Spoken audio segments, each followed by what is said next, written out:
When you go over some of the top players to ever play the game, there's always a little bit of disagreement between the young and older generation. Usually this surrounds one player, Wilt Chamberlain. Many old people love to throw him into, well, the number one player to ever play the game. But today we're going to be looking into, well, how good would Wilt Chamberlain be if he played in the modern NBA? What is going on, guys? King Aaron here, and today we're going to be talking about Wilt Chamberlain. Wilt Chamberlain definitely was one of the most dominant players of the 20th century.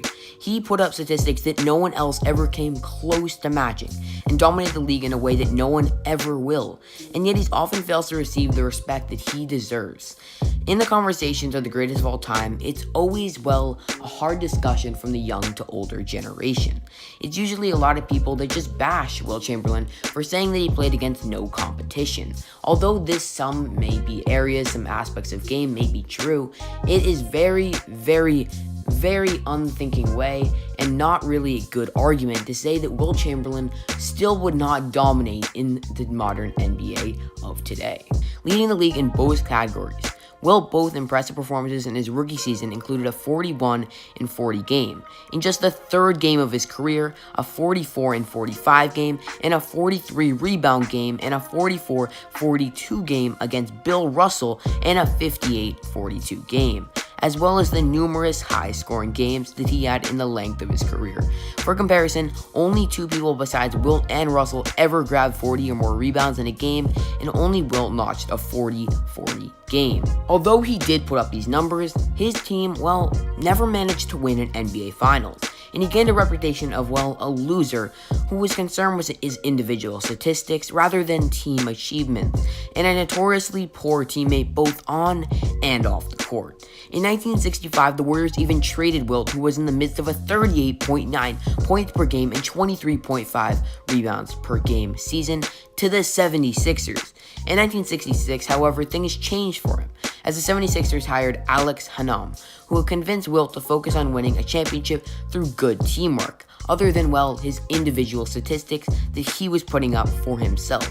Wilt's scoring dropped sharply, as, well, he only averaged 20.7 points per game, but his team, because he lowered his field goals, well, basically, he didn't have as many points that he was putting up. But, well, he improved his accuracy at 62.1% from up the floor from a 51.5% and became a great passer, utilizing his dominant presence in the paint and his teammates' open shots. In his ninth season, he even led the NBA in assists, something he had not done in his early career.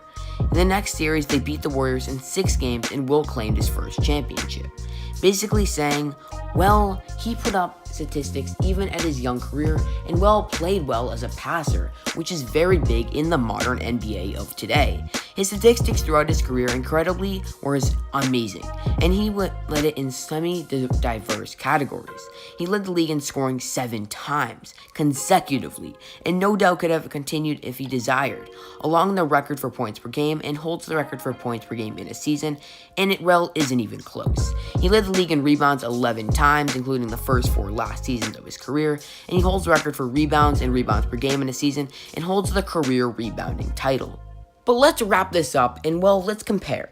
To summarize, Wilt Chamberlain was an amazing player, huge, incredibly athletic, and incomparably dominant. His individual accomplishments have never been so much approached, at all, not even close. He set all-time records in scoring, rebounding, accuracy, durability, and versatility. He was an amazingly multi-talented and somewhat transformed his style of play halfway through his career, an unstoppable individual to a selfless teammate. Wilt's challenges were so transcendent that he could have been a fantastic Hall of Fame caliber player in any era. It doesn't matter what you like or dislike about Wilt Chamberlain. You can't dismiss the fact that this guy was an extremely athletic player that could, well, dominate in any era of basketball. Thank you guys, and that's gonna wrap up the video. Hopefully you did enjoy, and there's gonna be so many in the future, so please do stay tuned and hit that subscribe button. Thank you guys.